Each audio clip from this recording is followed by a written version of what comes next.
የአሜሪካው ፕሬዝዳንት ዶናልድ ትራምፕ በቭላዲሚር ፑቲን ላይ የሚሰነዝሩትን ትችቶች ቀጥለዋል። ትራምፕ እንደገለጹት ፑቲን ከዩክሬን ጋር የተኩስ አቁም ንግግር ለማድረግ ፈቃደኛ ባለመሆኑ በእሳት እየተጫወተ ነው ሲሉ ገልጸዋል። በፑቲን ላይ ብስጭታቸው እየጨመረ የመጣው ፕሬዝዳንቱ በ4 ቀናት ውስጥ ትችታቸውን ሲገልጹ ለሁለተኛ ጊዜ ሲሆን ሞስኮ ከዩክሬን ጋር የምታደርገውን ጦርነት ለማስቆም የሚደረገው ጥረት ላይ ውሃ እየቸለሰች ነው በማለት ተችተዋል። ዶናልድ ትራምፕ ፑቲንን እሁድ ዕለት ከተቹ በኋላ የክሬምሊኑ ቃል አቀባይ ዲሚትሪ ፔስኮቭ በሩሲያና ዩክሬን መካከል የሚደረገውን ጦርነት ለማስቆም በሚደረገው ጥረት ላይ የሚሰጡ አስተያየቶች ስሜት የተሞላባቸው እየሆኑ ነው በማለት ምላሽ ሰጥተዋል። 3 ዓመታትን በፈጀውና በአውሮፓ ምድር ከሁለተኛው የዓለም ጦርነት በኋላ በርካታ ኪሳራና ሰብአዊ ውድመትን ያደረሰው ይህ ጦርነት አሁንም ተጠናክሮ መቀጠሉ እየተሰማ ነው። ሩሲያና ዩክሬን ባለፉት ቀናት ሰው አልባ አውሮፕላኖችና ሚሳኤሎችን በመጠቀም እርስ በርስ ጥቃት መሰናዘራቸውን ቀጥለዋል። ይህንን ተከትሎም ቭላዲሚር ፑቲን ያልተገነዘበው ነገር አለ ሲሉ የገለጹት ትራምፕ እኔ ባልሆን ኖሮ በሩሲያ ላይ ብዙ መጥፎ ነገሮች ይከሰቱ ነበር ሲሉ አስጠንቅቀዋል። ፑቲን በእሳት እየተጫወተ ነው ሲሉም ትራምፕ በትሩዝ የማህበራዊ ትስስር ገጻቸው ላይ ገልጸዋል። ዶናልድ ትራምፕ ከዚህ ቀደም ከፑቲን ጋር ወዳጅነት የመሰረቱና ፑቲን ጥሩ ወዳጄ ነው የሚሉ የነበሩም ቢሆን መጥፎ ነገሮች ይከሰቱ ነበር የሚሉትን ነገሮች ከማብራራት ተቆጥበዋል። ይሁንና የሩሲያ የደህንነት ከፍተኛ ባለስልጣንና የቀድሞው የሀገሪቱ ፕሬዝዳንት ዲሚትሪ ሜድቬዴቭ የትራምፕን ትችት አጣጥለውታል። ትራምፕ ስለ ፑቲን በእሳት መጫወትና መጥፎ ነገር ይፈጠራል ብለው የተናገሯቸውን ቃላት በተመለከተ ሜድቬዴቭ አስከፊው ነገር 3ኛው የዓለም ጦርነት ነው ሲሉ መጻፋቸው በዓለም አቀፉ ማህበረሰብ ዘንድ አነጋጋሪ ሆነዋል። ሜድቬዴቭ እኔ የማውቀው አንድ መጥፎ ነገር 3ኛው የዓለም ጦርነት ነው፣ እናም የአሜሪካው ፕሬዝዳንት ዶናልድ ትራምፕም ይህንን እንደሚረዱት ተስፋ አድርጋለሁ ሲሉ ነው ሜድቬዴቭ በኤክስ የማህበራዊ ትስስር ገጻቸው ላይ የጻፉት። ሜድቬዴቭ እንደ አውሮፓውያኑ አቆጣጠር ከ2008 እስከ 2012 ድረስ የሩሲያ ፕሬዝዳንት ሆነው አገልግለዋል። በአሁኑ ወቅት ደግሞ በሩሲያ የደህንነት ምክር ቤት ኃላፊ ሆነው እየሰሩ ነው። ከሩሲያው ፕሬዝዳንት ቭላዲሚር ፑቲን ጋር የቅርብ ወዳጅነት ያላቸው እንደሆነ የሚነገርላቸው እኚህ ሰው በ3 ዓመታቱ የሩሲያ ዩክሬን ጦርነት ሞስኮ የኒውክሌር ጦር መሳሪያን ትጠቀማለች በማለት ሲዝቱ የቆዩ ጦረኛ የሩሲያ ባለስልጣን እንደሆኑ ይነገራል። በእርግጥም ሩሲያ በጦርነቱ የኒውክሌር ጦር መሳሪያ ልትጠቀም እንደምትችል ከዚህ በፊት የሩሲያው ፕሬዝዳንት ቭላዲሚር ፑቲን አስጠንቅቀው እንደነበር ይታወሳል። ከ1 ዓመት በፊት ፑቲን የምዕራባውያን ሀገራት ወደ ዩክሬን ወታደሮቻቸውን ለማስፈር የሚሞክሩ ከሆነ የኒውክሌር ጦር መሳሪያን ጥቅም ላይ እንደምታውል ዝተዋል።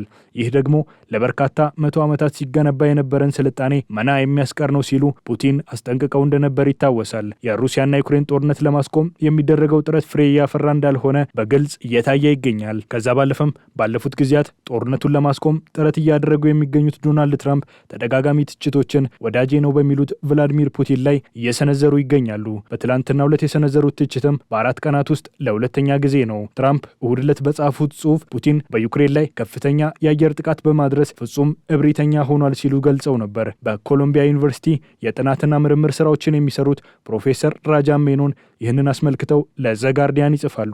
ፕሮፌሰሩ ዶናልድ ትራምፕ ወደ ስልጣን ሳይመጡ ጦርነቱን በ24 ሰዓት አስቆመዋለሁ ሲሉ የነበሩትን ራሳቸው ትራምፕም የሚያምኑበት አይደለም ይላሉ። ትራምፕ በፑቲን ላይ የሚሰነዘሩትም ትችቶች ሆኑ ያደረጉት ዘለጋ ያለ ስልክ ልውውጥ ውጤት አላመጣም ሲሉ የገለጹት ፕሮፌሰር ራጃን አሁን እየተፈጸሙ የሚገኙት ጥቃቶች የትራምፕ የዲፕሎማሲያዊ ውድቀትና መረጋጋትን ማምጣት አለመቻል ነው ሲሉ ይገልጹታል። ፑቲን ባሳለፍነው ሳምንት ከትራምፕ ጋር የ2 ሰዓት የስልክ ንግግር ካደረጉ በኋላ እንደተናገሩት ሩሲያ ከዩክሬን ጋር ስለ ወደፊቱ የሰላም ስምምነት ላይ ለመስራት ዝግጁ መሆኗን ተናግረዋል።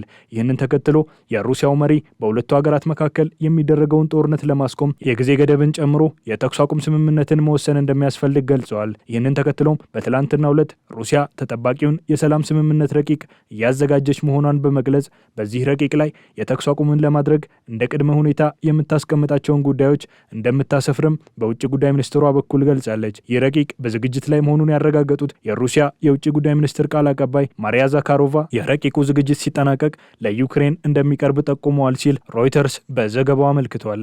የዩክሬኑ ፕሬዝዳንት ቮሎዲሚር ዜሌንስኪ ፑቲን ወደ ሰላም ስምምነት ለመምጣት በማንገራገር ዶናልድ ትራምፕን እያስቆጡ ነው ብለዋል። ዜሌንስኪ ከኔ በላይ ፑቲን የአሜሪካን አስተዳደርና ዶናልድ ትራምፕን እያስቆጡ ነው ሲሉ የተናገሩ ሲሆን ፑቲን በቃላቸው እየተገኙ አይደለም ሲሉም ነው ትችታቸውን ያቀረቡት። እኔ የማይሆን ነገር ልናገር እችላለሁ ያሉት ዜሌንስኪ ይሁን እንጂ እውነት የምናገር ነኝ፣ ፑቲን ግን በሰላም ስምምነቱ ላይ ይህንን እያደረጉ አይደለም ሲሉ መግለጻቸውን ፖለቲኮ ዘግቧል። የሩሲያ የውጭ ጉዳይ ሚኒስትር ሰርጌይ ላቭሮቭ እንደገለጹት ደግሞ የሩሲያና ዩክሬን የድርድር መርሃ ግብር በቅርቡ ይፋ እንደሚደረግ ገልጸዋል።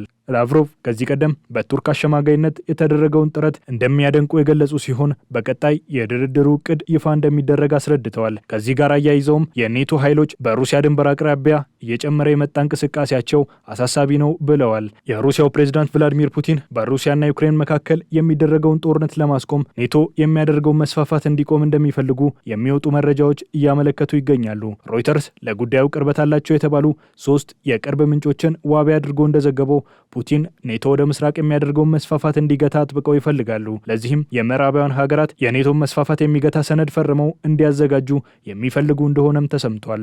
ፑቲን ዩክሬን፣ ጆርጂያና ሞልዶቫ የቀድሞ የሶቪየት ህብረት ሪፐብሊክ አባላት ወደ ኔቶ አባልነት እንዳይቀላቀሉ የሚያደርግ ስምምነትንም የሚሹ እንደሆነ ተዘግቧል። ከዛ ባለፈም ዩክሬን ገለልተኛ ከማንም ያልወገነች ሀገር መሆን አለባት የሚል ጠበቅ ያለ ቅድመ ሁኔታ አስቀምጠዋል። አንድ የሩሲያ ከፍተኛ ባለስልጣን እንደገለጹት ደግሞ ቭላዲሚር ፑቲን በሚፈልጉት መንገድ ስምምነት ላይ የማይደርሱ ከሆነ ወታደራዊ በሆነ መንገድ ፍላጎታቸውን የሚያሳኩ መሆናቸውን ገልጸዋል። ባለፉት ጊዜያት የተኩስ አቁም ስምምነት እንዲደረግና ሰላም እንዲመጣ ጥረት እያደረጉ የሚገኙት ዩክሬን፣ የአውሮፓ አጋሮቿና አሜሪካ ፑቲን ቢያንስ ለ30 ቀናት የሚቆይ አፋጣኝና ቅድመ ሁኔታ የሌለው የተኩስ አቁም ስምምነትን እንዲቀበሉ እያሳሰቡ ይገኛሉ። የአውሮፓ ሀገራት ባሳለፍነው ሳምንት ሩሲያ ወደ ሰላም ንግግር እየመጣች አይደለም በማለት ወደ ንግግር እንድትመጣ ግፊት ለማድረግ 17 ጥቅሎችን የያዘ ማዕቀብ በሩሲያ ላይ ጥለዋል። ይሁን እንጂ ከዚህም በኋላ የሩሲያና የዩክሬን ጥቃቶች ተጠናክረው ቀጥለዋል። የአሜሪካው ፕሬዝዳንት ዶናልድ ትራምፕ ከዚህ ቀደም በሩሲያ ላይ ማዕቀቦችን ለመጣል ለዘብተኛ አቋም የያዙ እንደሆኑ ሲነገር ቆይቷል።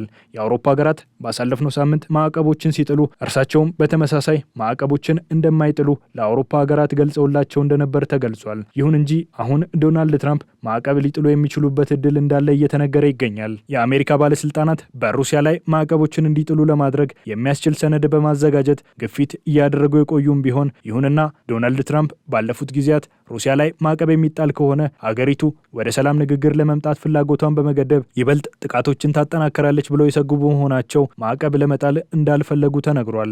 አሁን ላይ ካለፈው እሁድ ጀምሮ ትችቶችን በቭላዲሚር ፑቲን ላይ እየሰነዘሩ የሚገኙት ዶናልድ ትራምፕ በሚቀጥሉት ቀናት ግን ማዕቀቦችን ለመጣል ዝግጅት እያደረጉ እንደሚገኙ ከቅርብ ምንጮች መስማቱን ጠቅሶ ሲኤንኤን ዘግቧል። ይህ የሚሆን ከሆነም የሁለቱ ሀገራትን የዲፕሎማሲያዊ ግንኙነት ይበልጥ የሚያሻክር እንደሆነ እየተነገረ ይገኛል። ከ80 በላይ ሴናተሮች ፈርመውበታል በተባለው በዚህ ማዕቀብ ላይ ሁለተኛ ደረጃ ታሪፎችን የያዘ እንደሆነ እየተነገረ ነው። ይህ ማለት ደግሞ ከሩሲያ የሚመጡ የኢነርጂ ምርቶች ላይ እስከ 500% ታሪፎችን እንዲጥሉ የሚያደርግ እንደሆነ ተዘግቧል።